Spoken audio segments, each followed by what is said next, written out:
Assalamualaikum warahmatullahi wabarakatuh. Selamat pagi anak-anak. Bertemu lagi dengan Ibu. Di sini kita akan membahas tentang teks prosedur. Sebelum kita memulai pelajaran, marilah kita berdoa terlebih dahulu. Berdoa mulai. Amin. Berdoa selesai. Selanjutnya kita akan membahas tentang teks prosedur. Apa itu teks prosedur? Siapa yang tahu? Teks prosedur adalah sebuah teks yang berisi langkah atau tahapan untuk melakukan suatu hal.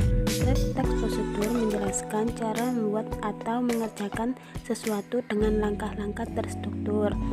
Teks prosedur merupakan teks yang berisi langkah-langkah untuk mencapai tujuan yang diinginkan.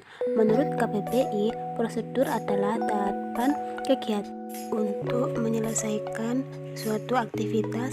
Banyak kegiatan di sekitar kita yang perlu dilakukan berdasarkan prosedur. Teks prosedur adalah teks yang berisi penjelasan langkah-langkah pengerjaan sesuatu yang dianalisis atau runtut. Selanjutnya, kita akan membahas tujuan teks prosedur. Tujuan teks prosedur adalah untuk menjelaskan kegiatan yang harus dilakukan agar pembaca atau pemirsa dapat secara tepat dan akurat mengikuti sebuah proses membuat sesuatu, melakukan sesuatu pekerjaan atau menggunakan suatu alat. Tujuan teks prosedur adalah untuk memberikan petunjuk cara melakukan sesuatu dengan langkah-langkah yang sistematis sehingga pembaca dapat mengikuti proses atau langkah-langkah tersebut. Pembahasan yang ketiga yakni kita akan membahas tentang ciri-ciri teks prosedur. Yang pertama, berisi panduan langkah-langkah yang harus dilakukan. Yang kedua, berisi aturan dan batasan dalam bahasa atau kegiatan yang dilakukan. Yang terakhir, kegiatan langkah-langkah harus sistematis atau berurutan.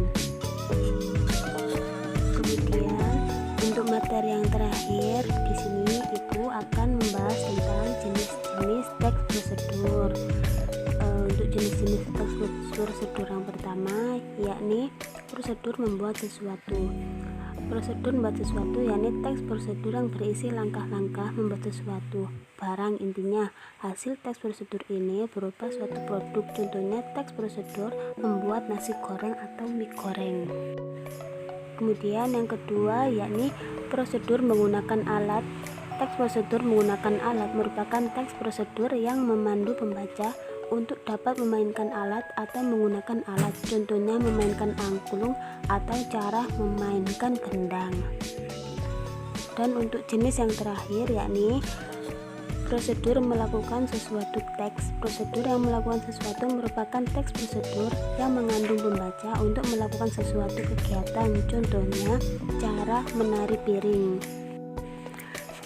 Saya kira sudah paham semuanya ya anak-anak. Untuk pertemuan yang kedua, Ibu akan membuat tugas. Sampai jumpa pertemuan kedua. Saya akhiri. Wassalamualaikum warahmatullahi wabarakatuh.